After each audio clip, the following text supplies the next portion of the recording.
ను అమలు చేయాలని డిమాండ్ చేస్తూ మాజీ ఎమ్మెల్యే సుంకె రవిశంకర్ ఆధ్వర్యంలో చొప్పదండి నియోజకవర్గ కేంద్రంలో భారీ నిరసనలు చేపట్టారు.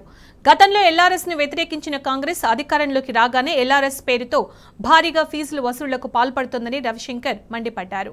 ఎన్నికల్లో గెలవడం కోసం అడ్డగోలుగా హామీ ఇచ్చి అధికారంలోకి వచ్చిన కాంగ్రెస్ కు మాట మార్చడం అలవాటుగా మారిందని అన్నారు. 420 గ్యారెంటీలు ఇచ్చి కేవలం 6 గ్యారెంటీలతో ప్రజలను మభ్యపెట్టే ప్రయత్నం చేస్తోందని విమర్శించారు.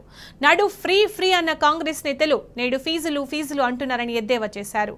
ఎల్ఆర్ఎస్ కు ఫీజులు వసూలు చేయకుండా ఉచితంగా అమలు చేయాలని రవిశంకర్ డిమాండ్ చేశారు.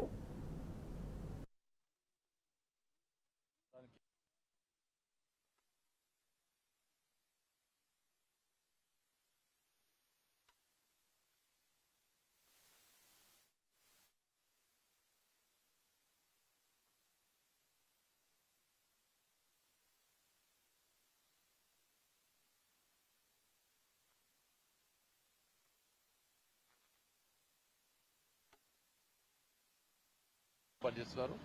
పేద ప్రజానికం పైన అంత పెద్ద భారం మోపడానికి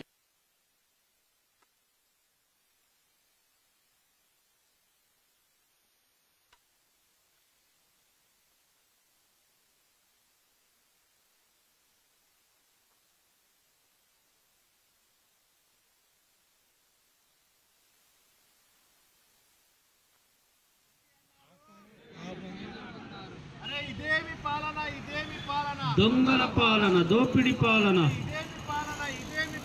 దొంగల పాలన, దోపిడి పాలన. Congress down down, Congress down down, Congress down down, Congress down down. అరే ఇదేమి రాజ్యం, ఇదేమి రాజ్యం, దొంగల పాలన, దొంగల రాజ్యం. అరే ఇదేమి రాజ్యం, ఇదేమి రాజ్యం, దొంగల రాజ్యం, దోపిడి రాజ్యం. Congress down down, Congress down down. LRS ను వెంటనే, ఎల్ఆర్ఎస్ ను వెంటనే ఫ్రీగా అమలు చేయాలి. వర్ధిల్లాలి కేసీఆర్ గారి నాయకత్వం. వర్ధిల్లాలి, వర్ధిల్లాలి. జై తెలంగాణ, జై తెలంగాణ.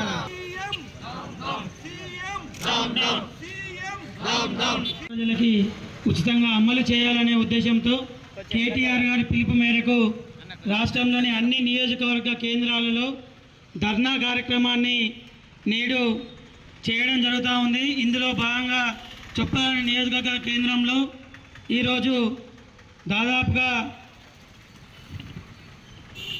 25,44,000 మందికి ఉచితంగా ఎల్ఆర్ఎస్ను అమలు చేయాలి కాంగ్రెస్ ప్రభుత్వం అని చెప్పి నేడు చొప్పదండి మండల కేంద్రంలో ధర్నా కార్యక్రమాన్ని చేయడం జరుగుతుంది.